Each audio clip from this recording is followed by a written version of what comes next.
Baik, akan kita mulai. Assalamualaikum warahmatullahi wabarakatuh. Alhamdulillah wa syukurillah la haula wala quwata illa billah. Terima kasih kepada panitia MPLS yang telah memberikan kesempatan kepada saya pribadi untuk menyampaikan materi di MPLS ini di tahun pelajaran 2021-2022. Sebelumnya, perkenalkan, nama saya Sabto Sugendianto. Kebetulan saya juga alumni dari SMP sini tahun 1988, sehingga kalian yang sekarang di kelas 7 sebenarnya juga adik kelas saya.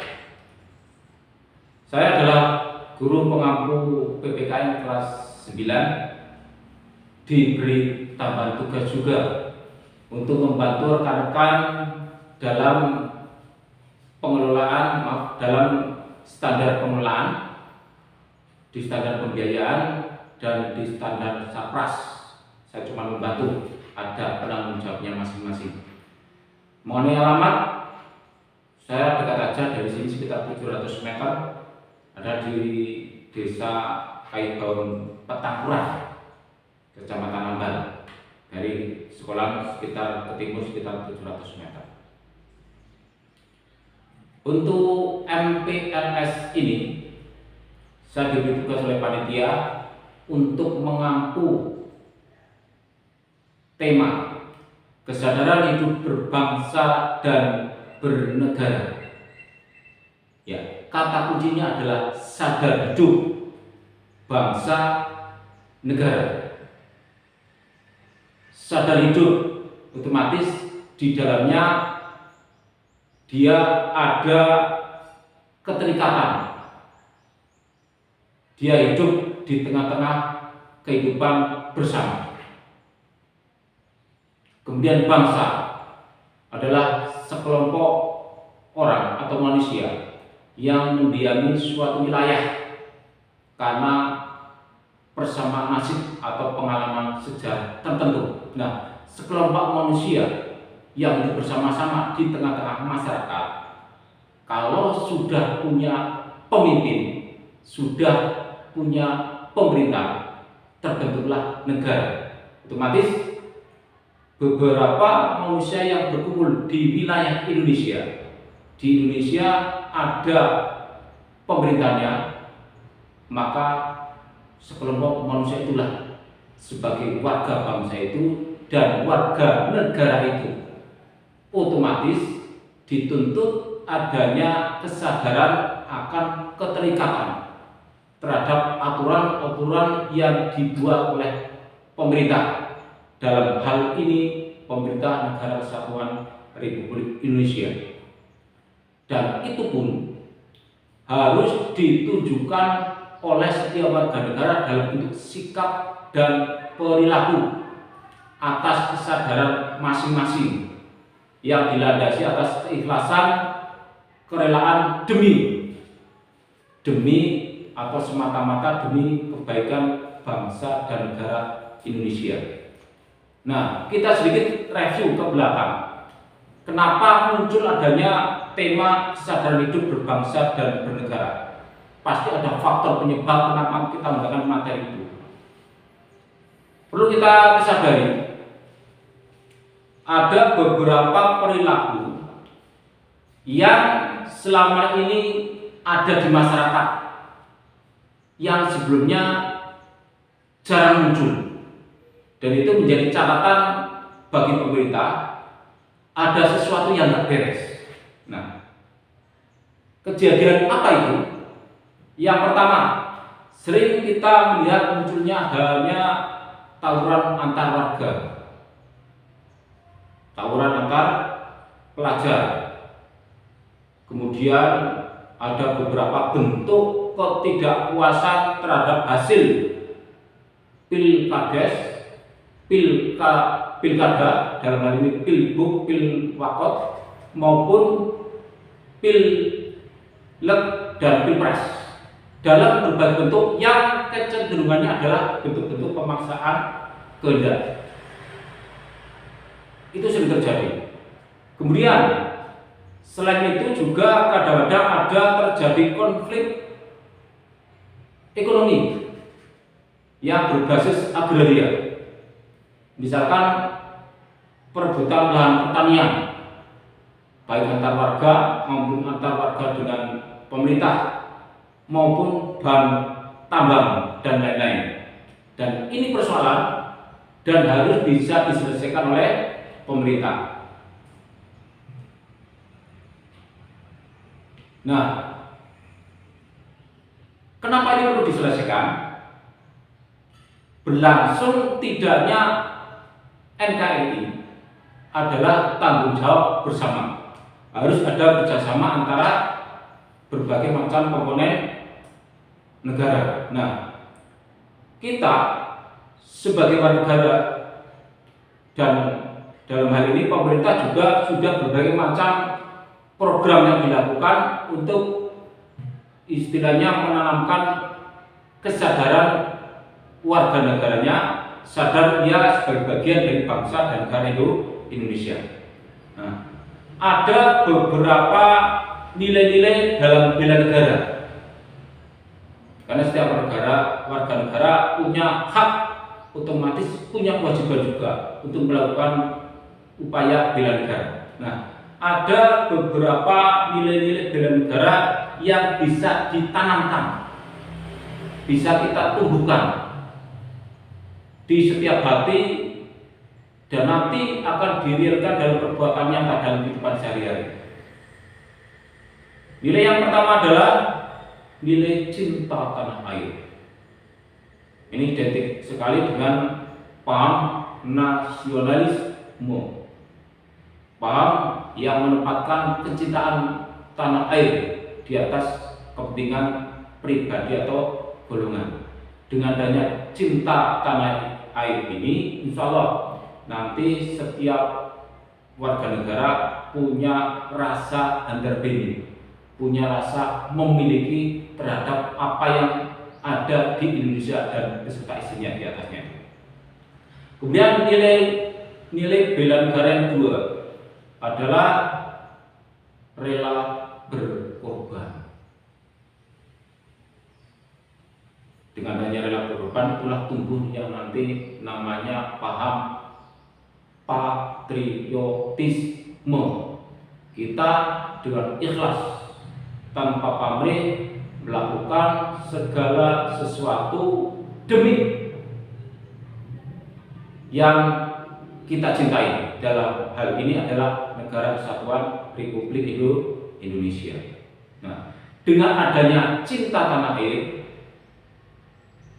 harapannya tumbuh pula adanya kerelaan berkorban terhadap Indonesia. Nah, untuk nilai bela negara yang ketiga, yakni Pancasila. Kenapa Pancasila? Perlu kita sadari dan perlu kita yakini, Pancasila adalah dasar negara dan pandangan hidup bangsa Indonesia. Itu telah menjadi kesepakatan bersama yang secara hukum telah disepakati dalam hasil sidang PPKI tanggal 18 Agustus 1945. Secara jelas dari itu telah kita pertahankan secara matang-matang dari berbagai macam rongrongan terhadap Pancasila. Sebagai dasar negara, Pancasila itu dijadikan pedoman dalam penyelenggaraan negara dari tataran tertinggi sampai terendah. Kemudian sebagai pandangan hidup, Pancasila itu sendiri adalah sebagai pedoman, panduan, pegangan hidup dalam kehidupan sehari-hari yang tercermin dalam perilaku sehari-hari di kehidupan bersama, baik dalam kehidupan di keluarga, di masyarakat, di sekolah, maupun dalam kehidupan berbangsa dan bernegara. Nah, dalam kerangka membina nasionalisme yang arahnya nanti untuk bisa menumbuhkan rasa patriotisme juga, dalam kerangka membina rasa cinta tanah air yang arahnya nanti dengan rasa cinta itu CINTA, bisa menumbuhkan rasa rela berkorban. Ada beberapa hal yang perlu kita lakukan. Pertama, dalam hati kita harus tertanam adanya persamaan di antara suku-suku bangsa. Otomatis tidak boleh ada suatu suku yang mengklaim suku saya adalah suku yang is the best. No, tidak bisa. Kemudian yang kedua, perlu ditumbuh kembangkan adanya sikap toleransi. Toleransi apa sih? Sering kita dengar kata-kata toleransi, toleran, anti toleran, tidak toleran. Nah, toleransi itu konsepnya apa? Toleransi bisa diartikan sebagai suatu sikap atau suatu pemikiran ataupun suatu perilaku yang menghormati, menghargai, membiarkan sesuatu yang berbeda dengan diri kita. Berarti salah satu makna dari toleransi itu adalah apa? Kita mencoba menerima perbedaan dari orang lain. Tidak semuanya akan berbeda dengan kita. Nah, perbedaan itu nggak cuma perbedaan dalam satu sisi, kompleks perbedaannya.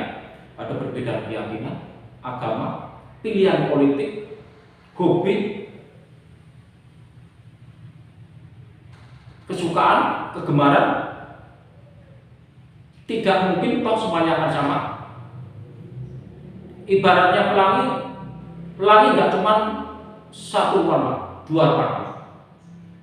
Pasti warnanya kompleks. Nggak bisa dikatakan pelangi bila mana satu warna. Sama aja. Nggak bisa dikatakan itu Indonesia bila mana satu suku, bila mana satu agama, bila mana satu bahasa. Berarti adanya toleransi itu kita itu menghormati perbedaan apapun, entah itu agama, suku, bahasa, pilihan politik antar warga negara yang satu dengan warga negara yang lain yang ada di Indonesia. Nah, mungkin ini mudah diucapkan, tapi itu bukan menjadi faktor penghalang untuk kita berusaha tetap menunjukkan, mengembangkan, menanamkan sikap toleransi bagi setiap warga negara Indonesia. Kemudian, sikap yang perlu dikembangkan dalam membina rasa cinta tanah air. Dia nanti arahnya bisa memberikan rasa rela berkorban untuk bangsa dan negara. Yang ketiga adalah adanya rasa senasib dan sepenanggungan. Nah, rasa senasib dan sepenanggungan ini pas sekarang kita baru dalam masa kita baru dicoba. Kita dapat musibah bersama bangsa Indonesia sekarang baru mengalami masa pandemi COVID-19. Ada beberapa saudara-saudara kita yang tidak beruntung terdampak COVID itu, baik yang kena maupun kena dampak ekonominya. Otomatis apa yang bisa kita lakukan? Yang kita bisa lakukan adalah kita tidak boleh memusuhi orangnya. Yang kita musuhi adalah COVID-nya. Sehingga kalau ada tetangganya kena, minimal kita berdoa. Kedua, kita jangan asingkan. Beri dukungan waktu dia isolasi mandiri. Dukungan bisa berupa dukungan material maupun sumbangan dalam bentuk lain. Itu real konkret bentuk rasa senasib dan sepenanggungannya. Untuk lebih luasnya bisa kalian kembangkan nanti sehari-hari di rumah. Nah, dalam kerangka menumbuhkan rasa nasionalisme itu, rasa rela berkorban itu harus ada beberapa hal yang dihindari.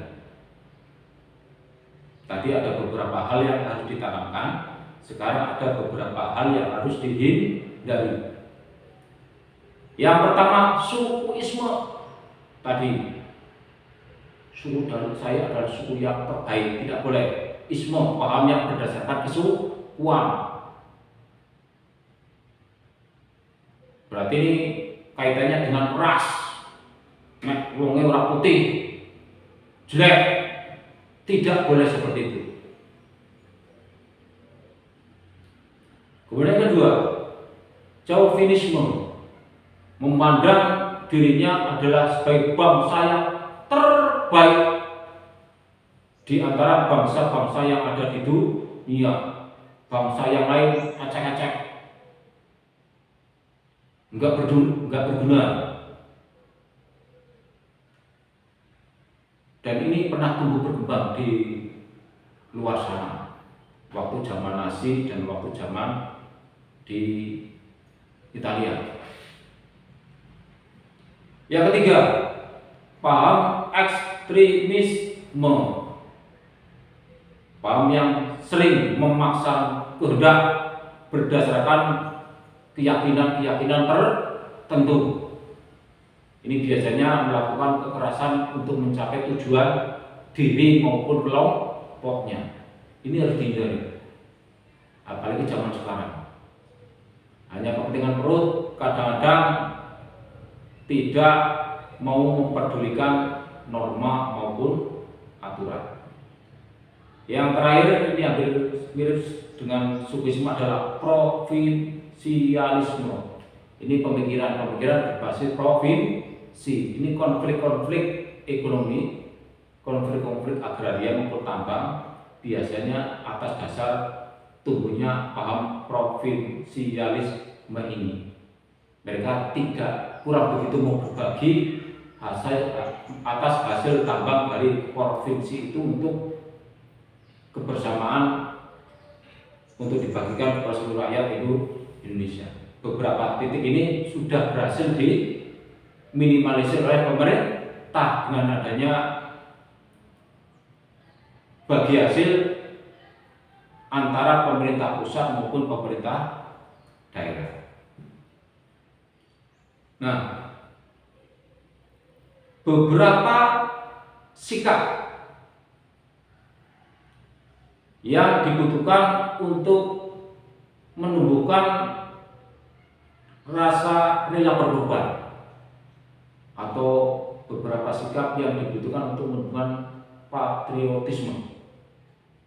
Yang pertama, dan ini perilaku-perilaku yang diharapkan tumbuh dalam kehidupan sehari-hari di rumah. Yang pertama, cinta tanah air.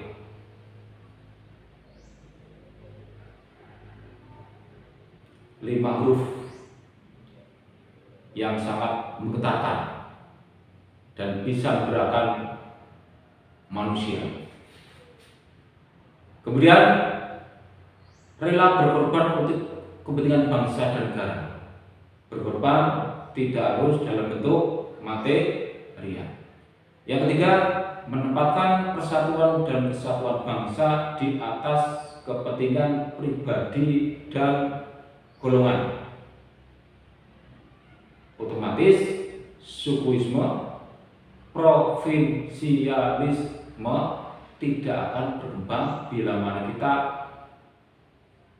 menempatkan sikap seperti itu. Selanjutnya adalah kita harus berjiwa pembaru, berjiwa inovatif. Apalagi banyak tantangan di sekitar kita bisa berpikir alternatif. Pakai cara yang satu ini nggak bisa, pakai cara yang kedua. Pakai cara yang ketiga nggak bisa, pakai cara yang 5 dan seterusnya.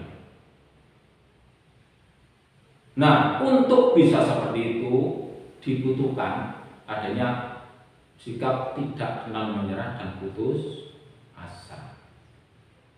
Itu butuh proses yang sangat pelan dan panjang untuk bisa seperti itu. Nah, sekiranya seperti itu materi kita di hari Selasa ini, harapannya dengan materi dan waktu yang sangat terbatas ini sedikit memberikan mindset bahwa kita adalah bagian dari Indonesia. Indonesia bisa eksis, eksistensi Indonesia bisa terjaga bila mana kita ikut andil di dalamnya.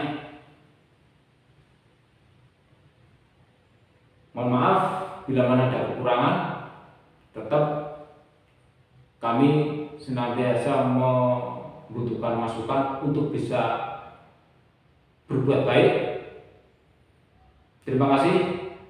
Matur nuwun, tetap jaga pola hidup bersih dan sehat. Selamat pagi. Assalamualaikum warahmatullahi wabarakatuh.